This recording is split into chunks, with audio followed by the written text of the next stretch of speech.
Live from Fargo and serving you on TV, online, and on the go. This is Valley News Live at 10.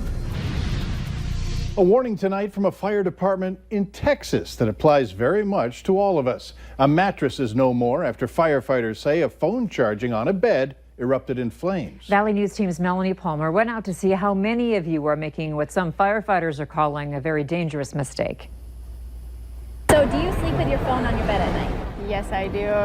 I usually just have it sitting right next to my ear. Under my pillow on my bed. My phone charger is closer to my bed, so I just set it on my bed. If you're like these three people, you most likely keep your phone within a close reach at night. So close that it's sharing the bed with you. But some firefighters are sounding the alarm. They want you to stop doing this, especially if your phone is charging. Why? Because they say it could be a fire hazard.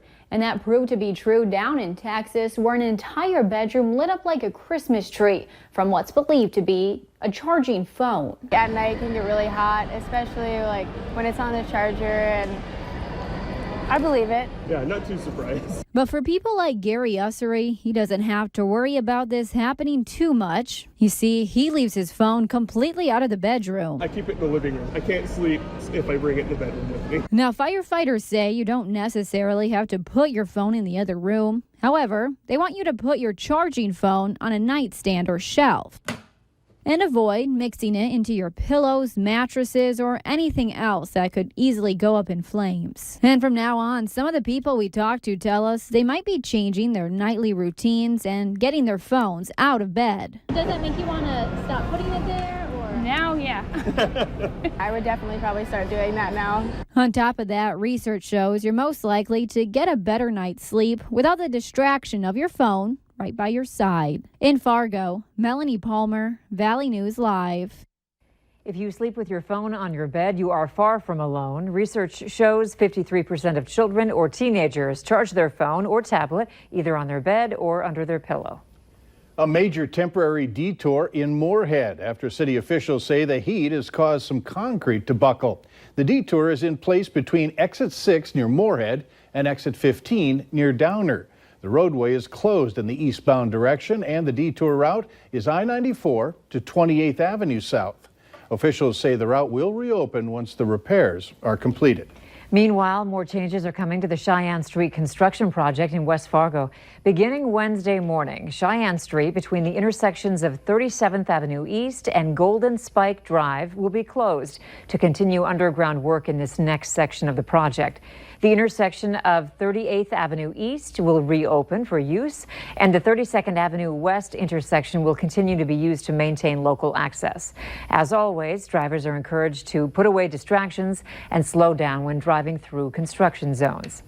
Many people are rushing to their phones and computers to see the hottest deals Amazon is offering during its 2-day sale for Prime Day. However, as you scour the web, porch pirates may be keeping a close eye on your doorstep, looking for deals of their own. Valley News Team's Katie Opperly tells what you can do to protect the packages that are headed your way.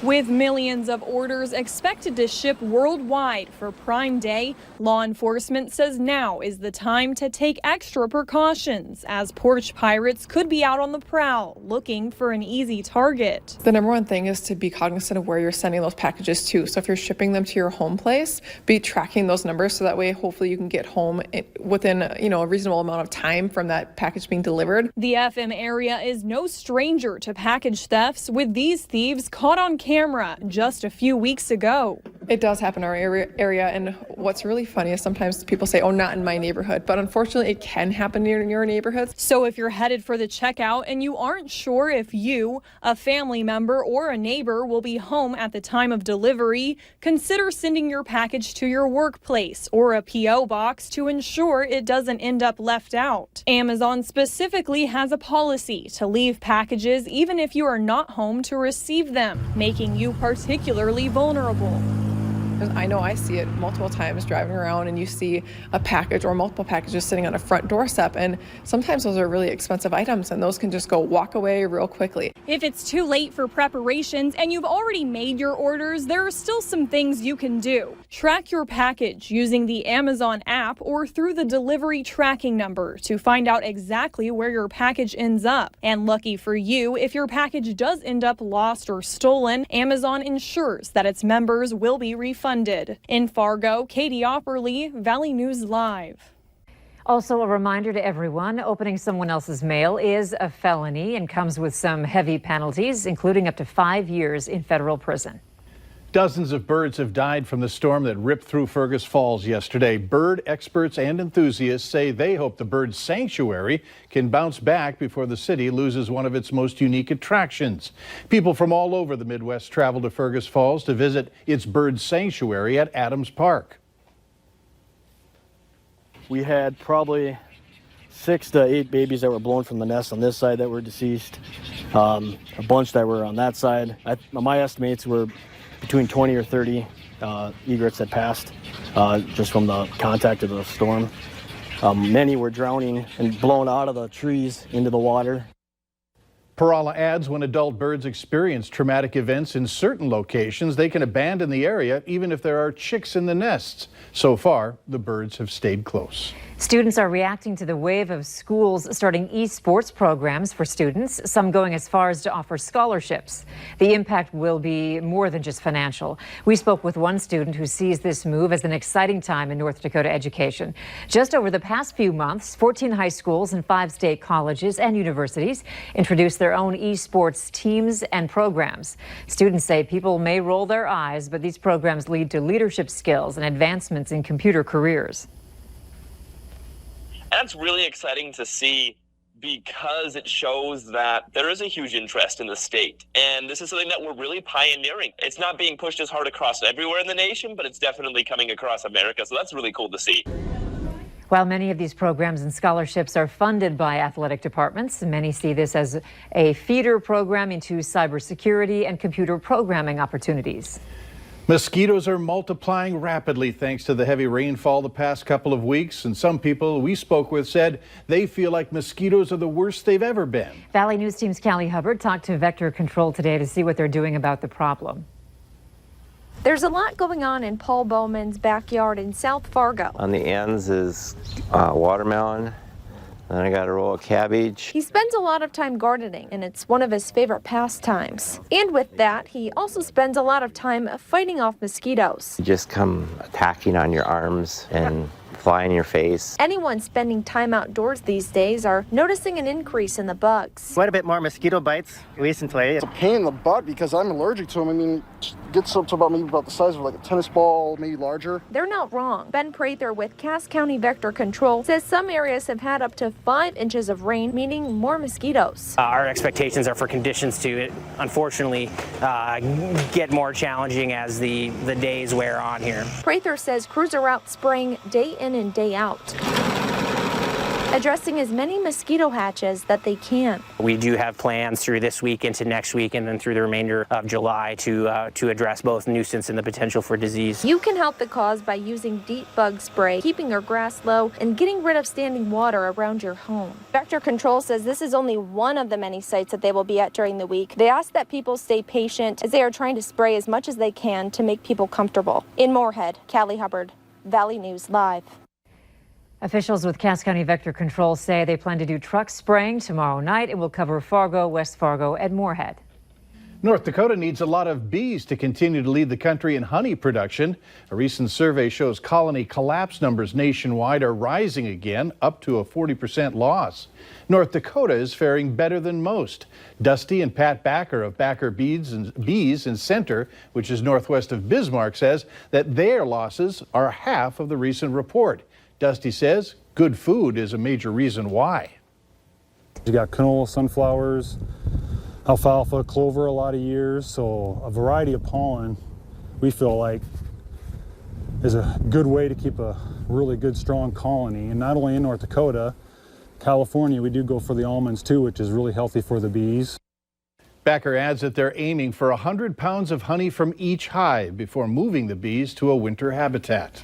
Downtown Fargo is gearing up for a big 3 days for the 44th annual Downtown Fargo Street Fair. More than 120,000 people are expected to attend this year's fair, which begins Thursday morning and wraps up late Saturday afternoon. The fair covers 8 blocks extending north on Broadway to 7th Avenue North. Admission is free for all 3 days and includes live music, food, and local artists. Valley News Live 10 at 10 continues with no wait weather. All right, what a day and a sizzling sunset to cap it off after highs hit the low 90s here in the FM area.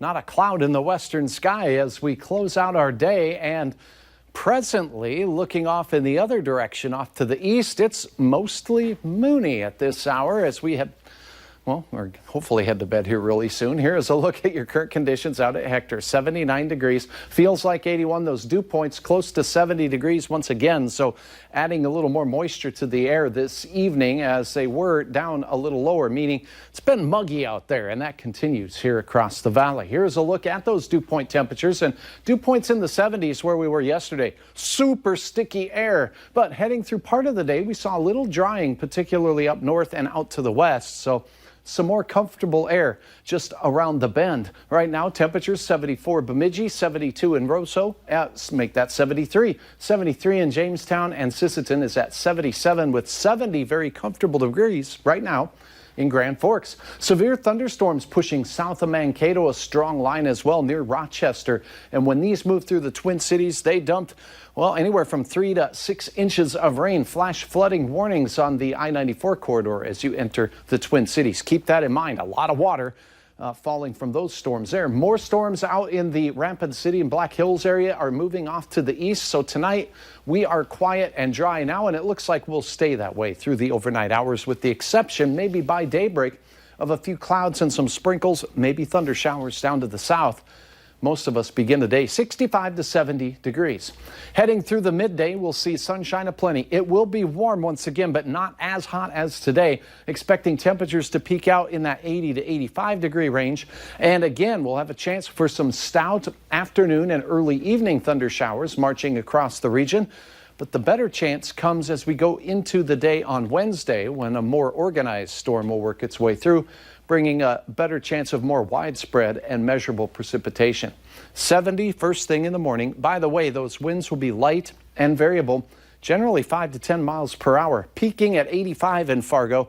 We'll have a mix of sun and clouds, and we will have a chance for some evening thunderstorms here in the Southern Valley. Your hometown temperature 78 on your drive home from work in Jamestown, 80 for Thief River Falls and Detroit Lakes. Out to the east, Wadena, 81 for your afternoon temperature. Well, it's been a busy couple of days out at the Ottertail Lake area. Christine sending this photo in. Wonder what that was. Well, let's take a look at your planning forecast as we go through a wet Wednesday. 80% chance of showers in and around the FM area. More of us will see some measurable rainfall on our midweek day. We keep things warm through Thursday, then draw a chalk line down and look at the temperatures falling into the lower 80s and 70s as we go through a weekend. Oh, Fargo Air Show's coming to town, and so are the United States Air Force Thunderbirds this year. It'll be fun to see what they have in store for us here. A little reprieve from the 93 degrees or 95, whatever it was the other day. I think it will feel nice. Yeah, thank you. You bet.